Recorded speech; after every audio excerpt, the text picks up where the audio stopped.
senador mga kababayan na uupo na senator judges na daldal ng daldal.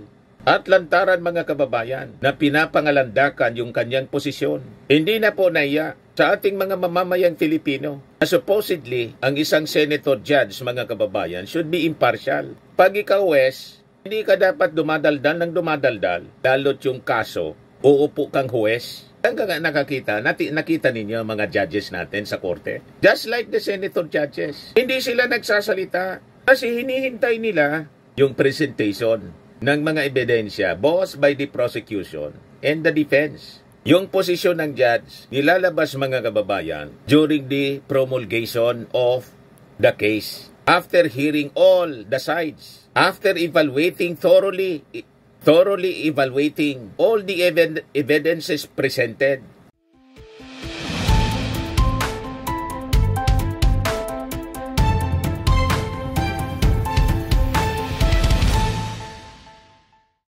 Hello po mga kababayan, si Dante Maravillas po, Bicolano broadcaster, vlogger from Albay. Grabe po ito mga statement ni Amy Marcos. Yan, sabi niya, just accept that BP Sara impeachment has already failed. May judgment na po si Amy Marcos, just like Senator Bato. Ganon din mga kababayan yung naging statement ni Marcoleta. Sabi ko sa inyo, somebody mga kababayan from the prosecution panel, I think kailangan ninyong ipetisyon itong mga kakamping senador ni Sara Duterte, ni Digong po, mga proud na sila ay Duterte senators, to inhibit. Kung sila nga po mga kababayan, yung mga judges ng ICC, yung dalawang judge, initisyon po na i-disqualify, na umawak ng kaso. Pero anya Mr. Maravillas, diba, nireject yung petition? Nireject po kasi baseless. Yung mga ICC judges, hindi man po nagsasalita tulad ng mga senator judges natin, yung uupong senator judges, na talagang nagsabi na sila ng kanilang posisyon. Walang ganon sa ICC. So may basis po to disqualify or to petition, to file a petition against them, to inhibit from sitting as senator judges. Tama po, mga kababayan. But before natin pag-usapan, kasi kanina nag-press ko na rin po, may mga usap-usapan kasi, baka daw hindi na matuloy ang impeachment trial.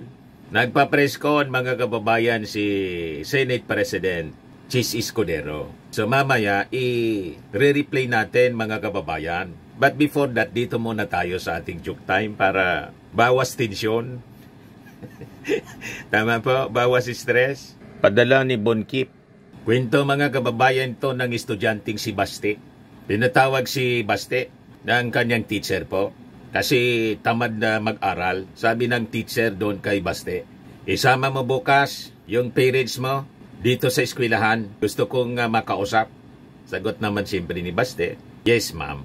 So, kinaumagahan, sabi ng teacher, kayo pala yung tatay ni Baste. Ito kasing anak po ninyo, tamad mag-aral, kaya palaging bagsak sa mga grades niya.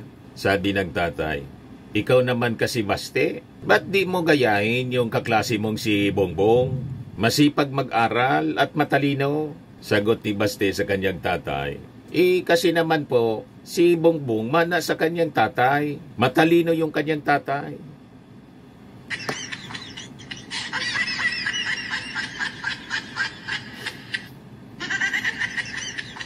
Backfire?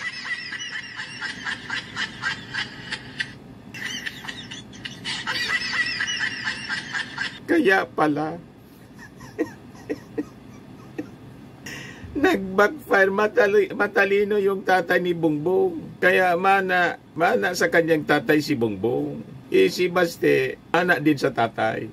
Laging bagsak. Repeater.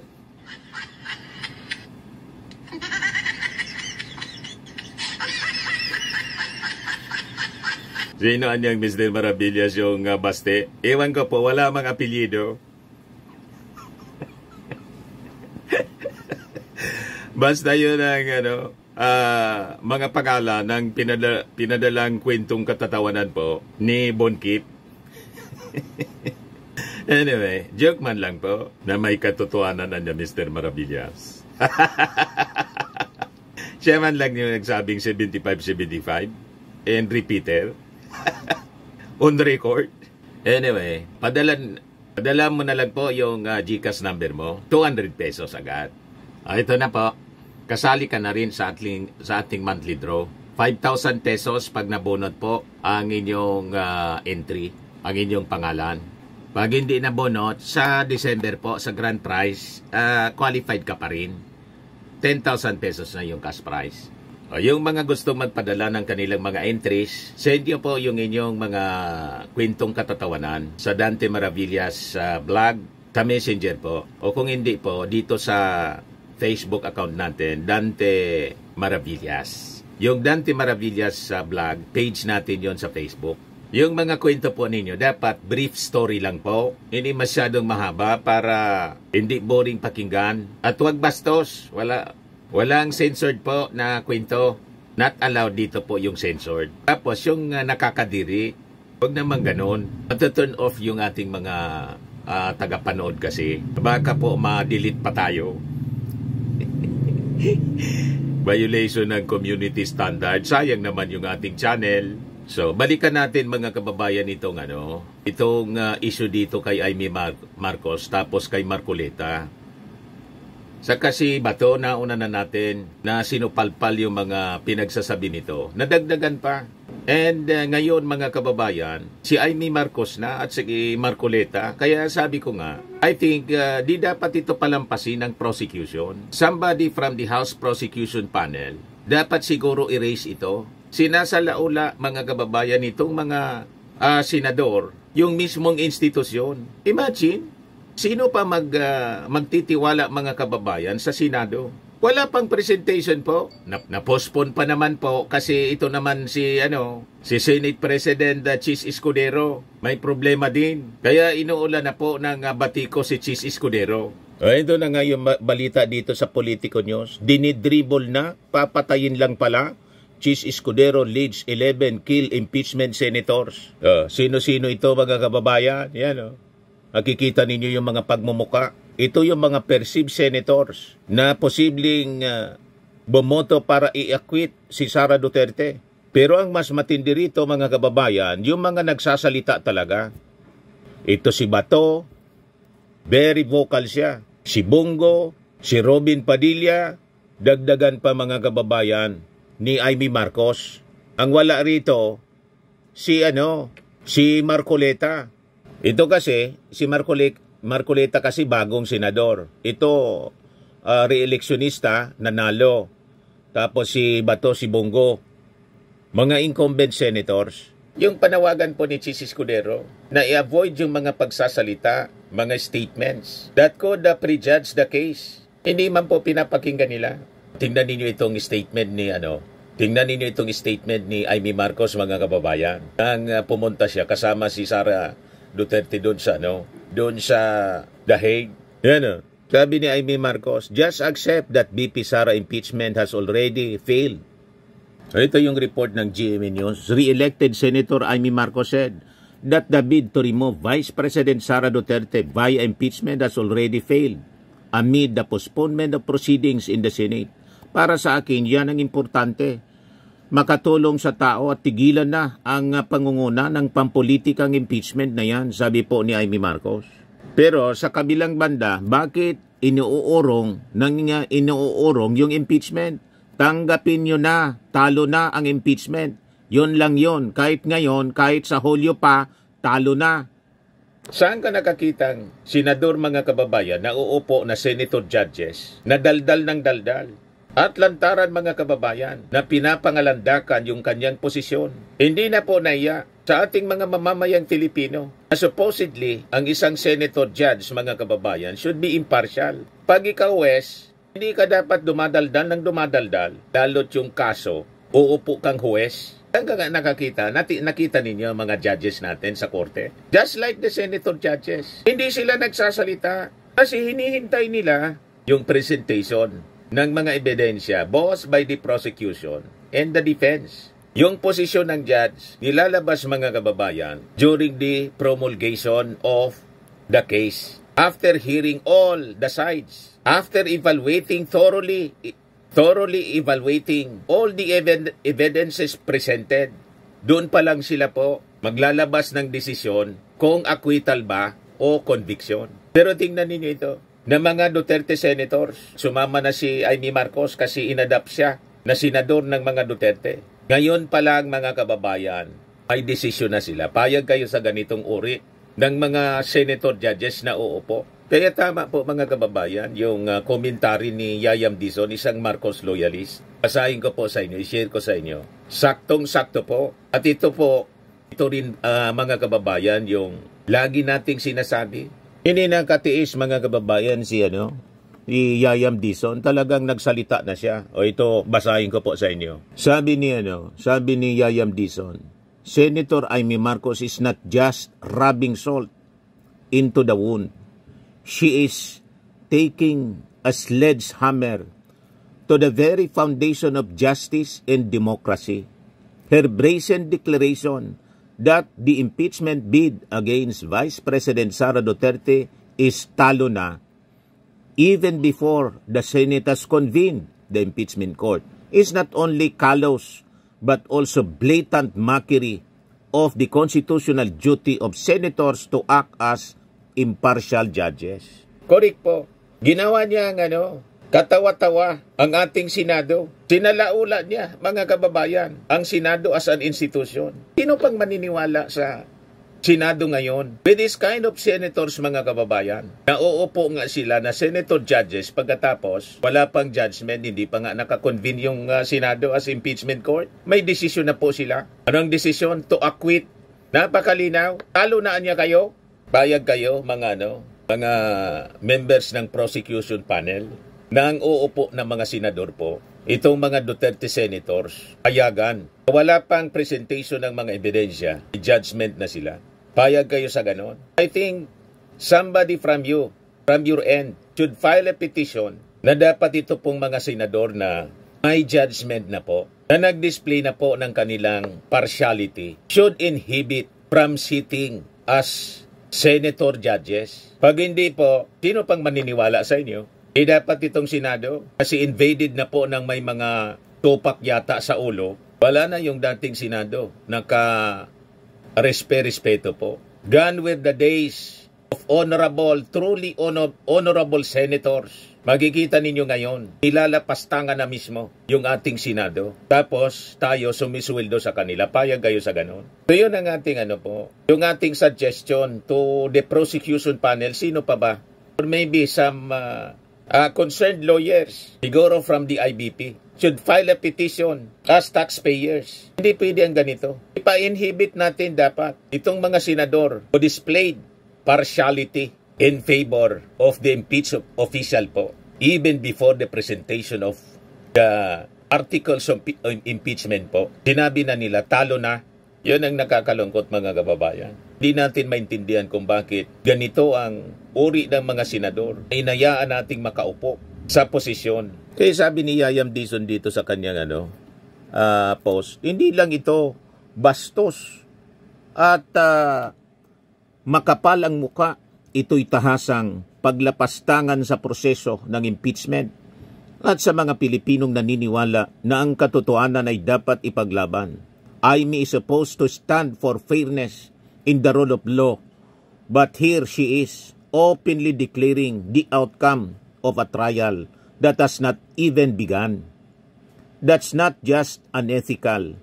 It's borderline illegal or unconstitutional. Tama po. Huwag dapat silang hayaan makaupo as senator judges po dito sa impeachment trial ni Sara. Unang-una, ang dapat na mag-call ng attention nito, kailang parang wala tayong maasahan kay Chis Escudero. Siya yung nagsabi, calling all senators na mga kasama niya to avoid issuing statements na katulad nito mga kababayan. Kasi nga, uupo sila na senator judges. Wala man po makinig mga kababayan kay Chis Escudero. You see? So makaduda yung leadership talaga po. Walang strong leadership si Chis Escudero sa Senado. Hindi man siya pinapakinggan. Kaya kailangan po should be from the prosecution panel, sino pa man, or somebody from the legal profession ang dapat tumayo and file a petition before the Senate asking the Senate leadership na huwag paintulutan itong mga senador, mga kababayan, na nagpahayag na ng posisyon sa impeachment case na wala pa nga po, di pa nagsisimula ang trial, may judgment na po sila. Sinira nila yung tiwala ng ating mga mamamayang Pilipino sa mismong institusyon, sa Senado mismo. Sabi po ni Yayam Dizon dito, para sa isang Marcos na dapat sana ay natuto na sa aral ng kasaysayan, nakakahiya at nakakatakot ang ipakita ang ganitong klaseng arrogance. Hindi lang siya traidor sa pamilya niya, traidor siya sa mga Filipinong nag-aangad ng katarungan at katotohanan. Her remarks are an insult to the Filipino people who deserve nothing less than a fair trial and an honest reckoning with the allegations at hand. Tama po. Sino pang maniniwala sa kanila? Di ba po? Sinira nila, mga kababayan, ng tiwala ng ating mga mamamayang Filipino. Ngayon pa lang. Siguro dapat i-abolish na lang natin. Somebody from the Congress. May mga nananawagan na noon ng unicameral na lang po. Wala na yung Senado. Kasi inefficient po yung Senado, pati sa pagpasa ng mga batas, napakabagal po. Lahat po grandstanding, mga kababayan. At yung Senado, kung sino-sino na lang po ang kumakandidato, tumatakbong pagkasenador, hindi na tulad nung panahon ng mga naupong senador are the likes of Salunga, Tolentino, Rojas, Tanyada, yung mga bigatin po, Jokno, Usmeña, yan ang mga uri, kalibre ng mga senador. Ngayon kung sino-sino na lang po, basta't sikat, mga kababayan. O tingnan ninyo ang nangyari sa ating Senado. You see, si Amy Marcos sumama pa. Pati yung utak niya, mga kababayan, infected na rin. Nawala sa katinoan po. Imagine, uupo kang senator judge. Pagkatapos, dumaldal ka na. Natalo na yung kaso. O ba't uupo ka pa? Para wala pang presentation ng ebidensya, may judgment ka na. Di ba po? Di ba harap-harapang pagsalaula, mga kababayan, ng ating Senado as an institution? Sabi dito ni Yayam, tila ba nakalimutan ni Amy na ang Senado ay hindi laruan ng kahit sinong politiko? Hindi lang ito labanan ng kapangyarihan, ito ay laban para sa katotohanan at dangal ng bansa. Let her be reminded, the people are watching and they will not tolerate his blatant abuse of power. Maya ka naman kahit konti lang, sabi ni Yayam Dizon.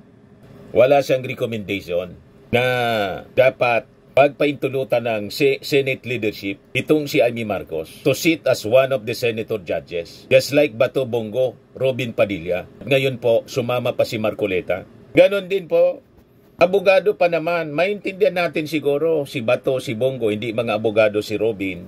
Nandun sila sa loyalty. Pati si Amy Marcos, di din abogado. Nandun sila sa loyalty not to the Filipino people but to the Duterte family. Kaya lang, dati nga ako dito kay Marcoleta, sumama na si Marcoleta, mga kababayan, sa ganong uri ng pananaw. May posisyon na rin po siya. O ito po, sinabi niya doon sa dahig. Yun po ang nangyari. Umanda sila. Ito pong impeachment na kinakasa nila, bahala sila. Bahala sila. Pero kung ako ang masusunod, sabi ko sa kanila, para mabawasan ang kahihiyan ng ating gobyerno, para hindi na mapahiya ang administrasyon, tigilan nyo na. Tigilan nyo na para hindi na mapahiya. Ngayon, kung gusto nyo mapahiya, ituloy nyo. Hindi rin naman kayo mananalo. Kahit saan tayo mapunta, hindi mananalo ang kalaban ng ating Vice President. Sinabi ko na noong una, uulitin ko sa inyo, kung ayaw nilang itigil, nasa sa kanila.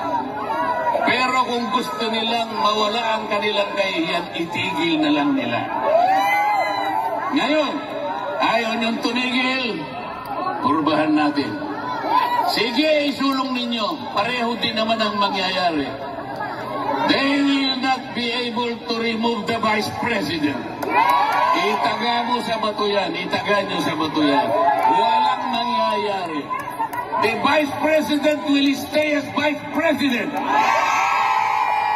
Malinaw po, for acquittal siya. Wala pang presentation ng mga ebidensya. Itong si Marcoleta, kasi abogado siya, He should sit not as a senator judge, mga kababayan, kundi as a lawyer, defense lawyer ni Sara. Pwede siya doon, pero to sit as senator judge, dapat isama po ito ni Marcoleta sa dapat ipetisyon na dapat siya mag-inhibit as senator judge kasi may posisyon na siya, acquittal. You see? So ito yung nakakalungkot. Iwan ko sa rules ng Senado kung pwede yan. Na sitting senator siya, mag-inhibit siya voluntarily kasi hindi siya pwede na maging judge kasi may posisyon na siya. Then, he has to inhibit himself to sit as a senator judge and be a legal counsel na lang, a defense counsel ni Sara Duterte. Doon siya, parang yung sa Senado mga kababayan, gusto mo mag-sponsor ng bill. But you are the sitting Senate President or Presiding Officer. Kahit sa sangkuning panlalawigan, naging konsyal po ako, kaya alam ko yung rules. Pag yung Vice Mayor sitting as a Vice Mayor sitting as Presiding Officer, may gustong i-sponsor na ordinansa o resolusyon, ang kailangan niyang gawin, inire-relinquish muna niya ang pagiging Presiding Officer. Then, sasama siya sa deliberation kasi sponsor siya ng ordinance o resolution. He has to defend the ordinance or resolution on the floor. So, bumababa muna siya. Nagpapahalili muna siya ng kung sino. Usually yung number 1 councilor. Ikaw na muna niya ang mag-preside because I'll be defending this ordinance na ako yung sponsor. Ganon din dapat dito. Ewan ko kung ano, hindi ako familiar ng rules ng Senado. If it is possible, sa ating Senado, si Marcoleta bilang abogado, tumayo na lang siyang abogado. Walang problema yon sa atin. And I think sa ating mga mamamayang Pilipino, kasi Duterte man talaga siya. But to sit as a senator judge, I think hindi po yun katanggap-tanggap, mga kababayan. Kasi nag-display na siya po ang kanyang partiality.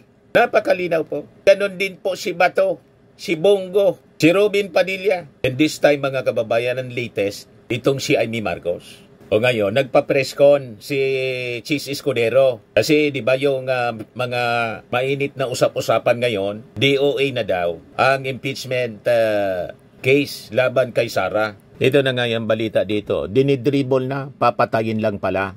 Chis Escudero leads 11 kill impeachment senators. Senate President Chis Escudero is reportedly determined to bury the impeachment trial of Vice President Sara Duterte. A move seen by insiders as a calculated play to keep the Duterte bloc in his corner and secure his hold on the Senate presidency. Politico learned that at least 10 senators are backing Escudero's play, either as outright Duterte allies or fence sitters who'd rather not rock the boat. For starters, those known to be openly opposed to Duterte's impeachment are the PDP Laban Bloc Senators Ronald Bato de la Rosa, Bongo, Robin Padilla, while Senator Amy Marcos had either vowed to fight the trial to the very end. Outgoing Senator Cynthia Villar and her son Senator-elect Mark Villar are also expected to side with Duterte, given the close ties between the family and the Dutertes. In fact, Duterte actively campaigned for Cynthia's daughter, Las Piñas Representative Camille Villar, who secured a Senate seat in the 2025 midterm elections.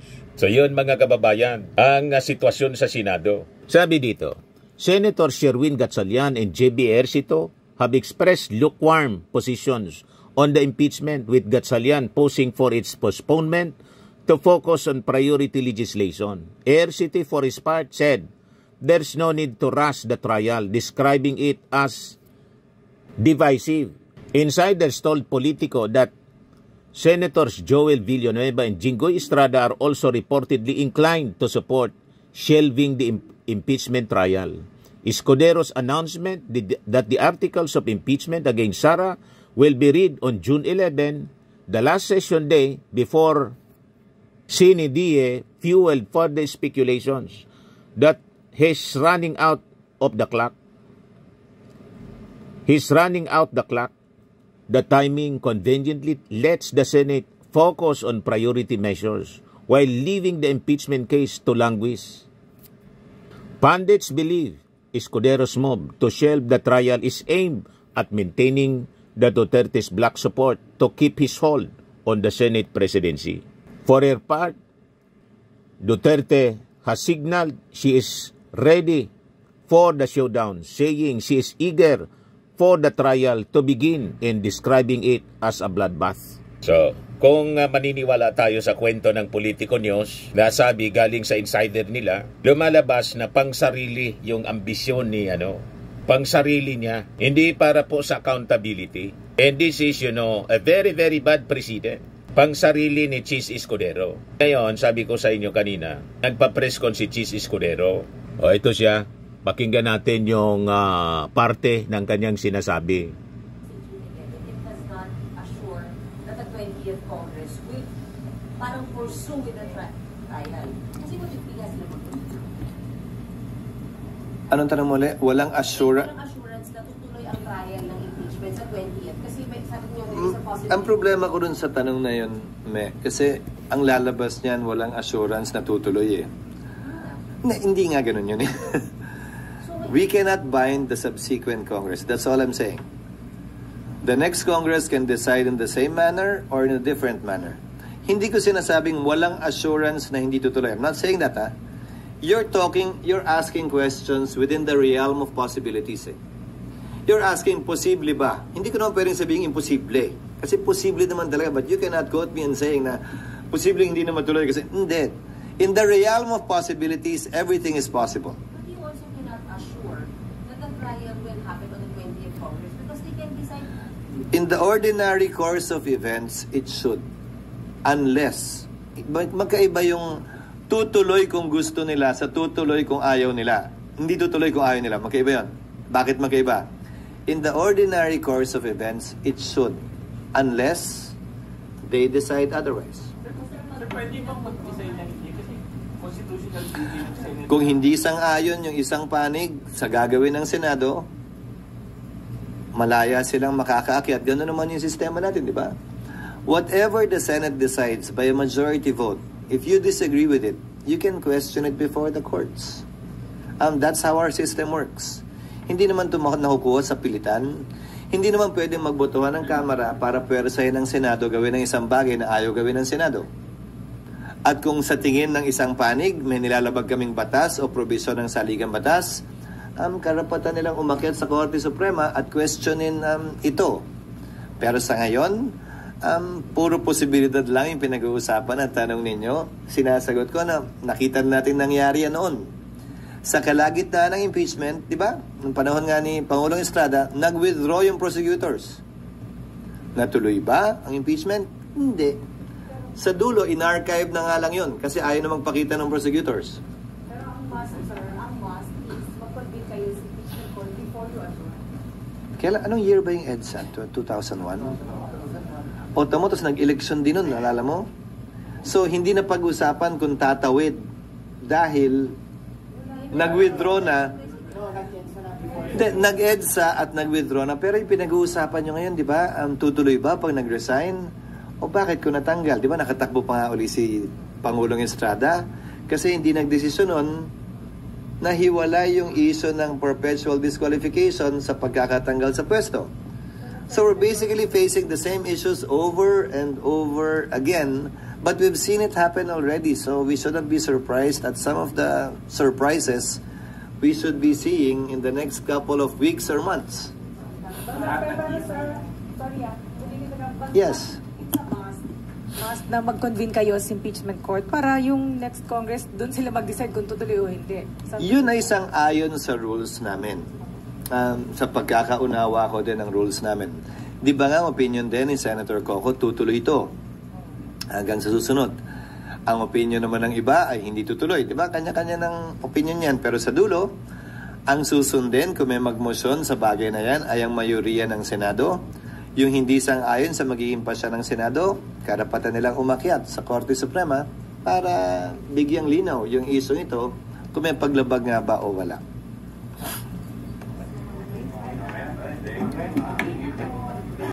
Tingin ninyo, nasa dulo na yon mga kababayan, last part. ng press con. So, i-replay natin kung ano yung naunang mga na-discuss na tanong kay Chis Escudero sa pinatawag ng press con kanina in relation dito po sa impeachment trial ni Sara Duterte. Ayan po. Bago kami magtapos sa ika-11 na Kongreso. Bagamat may nakaka-appreciate na priority na approval ng mga priority bills, but according to Senator Amy Marcos, the schedule ng impeachment proceedings, tagapin na daw ng talo na daw. Ang plenaryo ang dapat magpasa niyan. Klaro naman ang kanyang opinyon at posisyon kaugnay sa bagay na yan. Pero hindi para sa akin na sabihin niya ang posisyon ng kabuuan ng Senado. Pag-uusapan yan sa susunod na mga araw marahil kapag nag-resume ang plenaryo, lalong-lalo na sa tinakdang petsa kung hindi ito mababago ng plenaryo sa ika-11 ng Hunyo.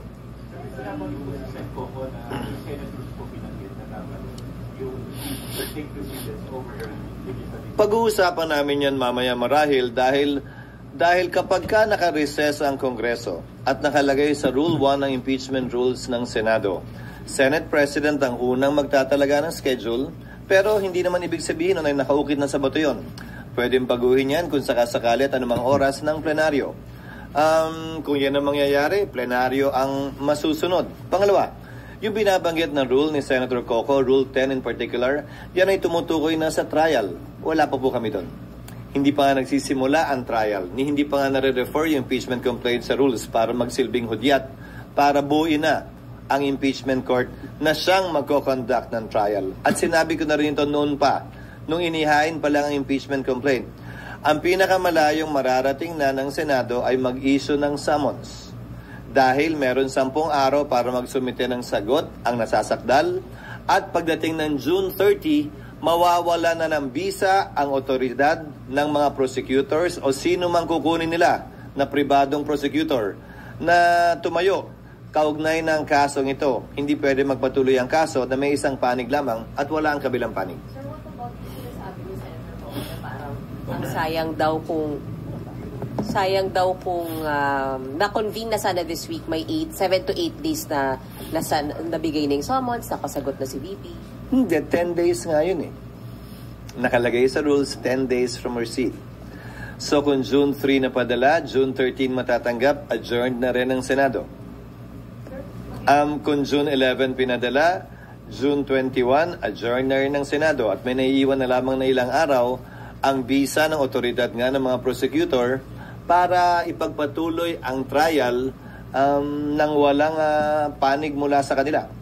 SP.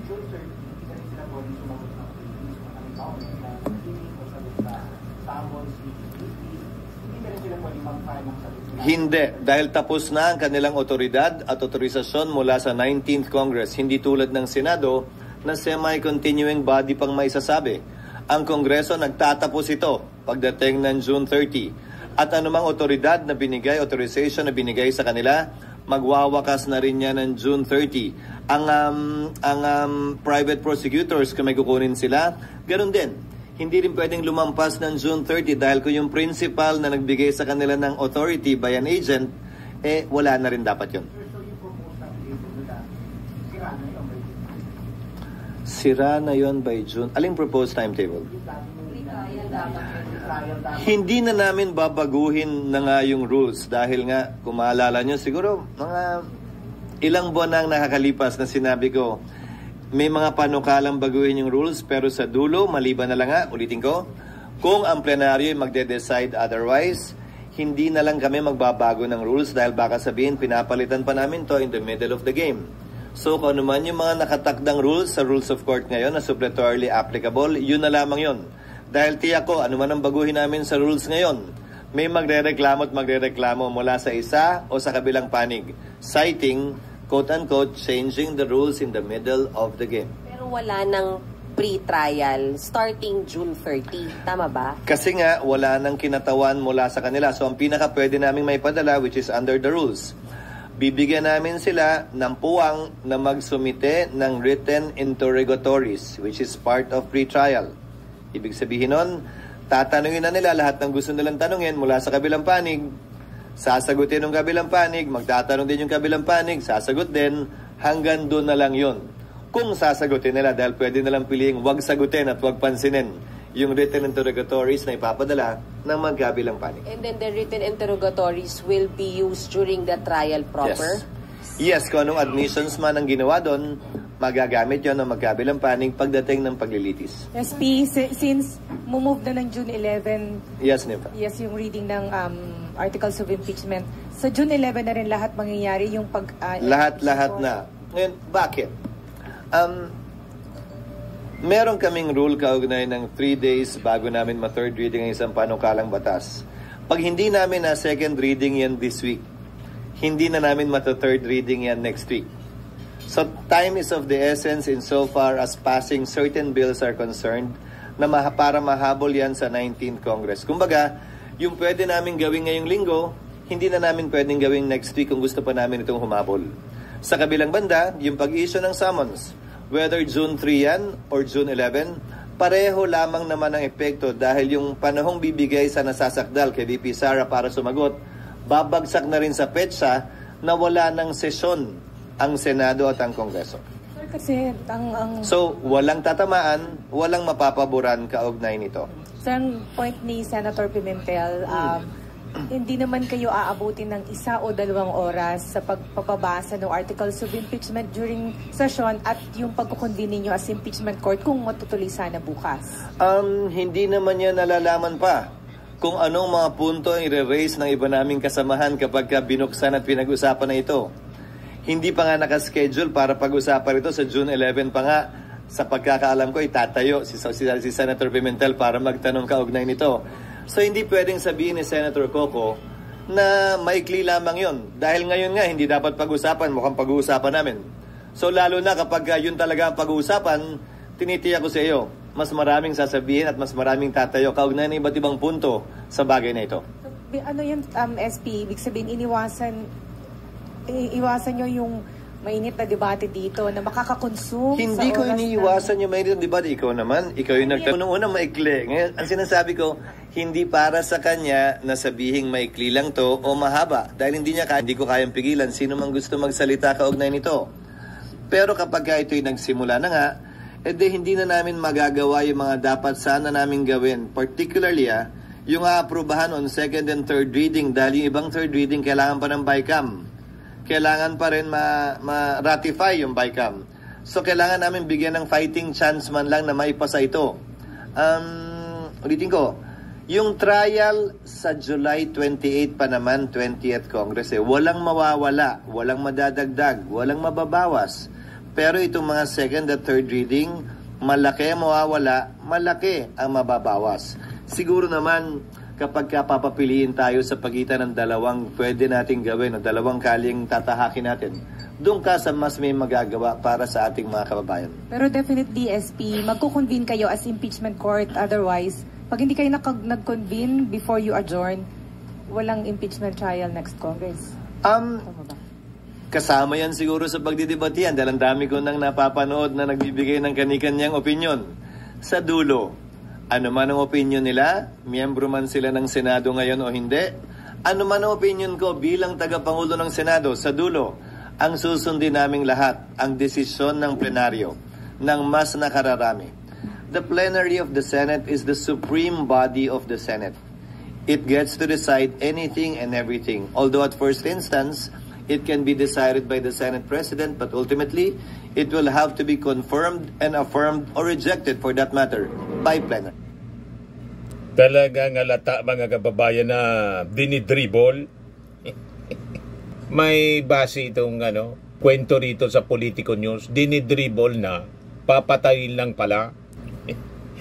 Yan ang pananaw mga kababayan sa ginagawa ngayon ni Chis Escudero sa Senado. Yung June 11, so ibig sabihin, sir, June 11. Sir, isa na lang. Ibig sabihin, sa June 11, babasahin yung articles of impeachment and then thereafter, magkukonvene kayo sa impeachment court.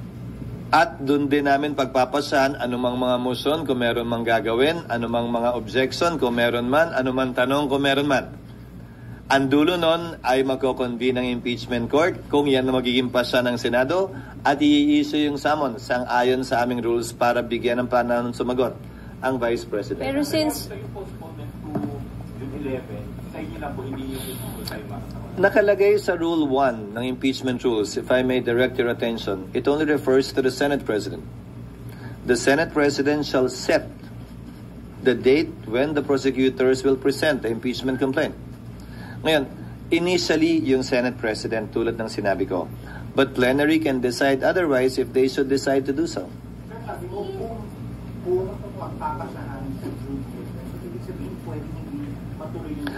Ang dami ko na kasing naririnig ng mga nagsasalita dito na miyembro ng 19th Congress, di ba? So, pakinggan natin lahat yung kanilang mga motion. Kabilang na yung binanggit mo kanina na sinabi ni Senator Amy.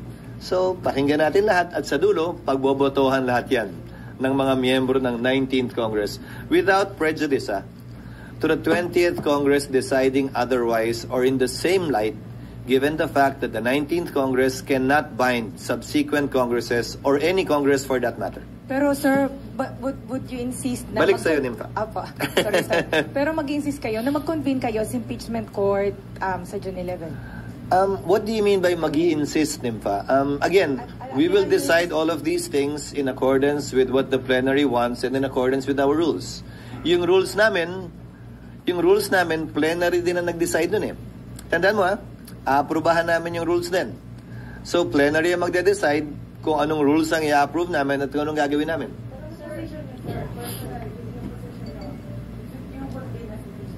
In the natural course, yes. Yun ang dapat mangyari. Unless, as I said, may mag-motion, may mag-object, magbotohan, in the end, plenary will decide. But that is what our rules provide. My answer is yes.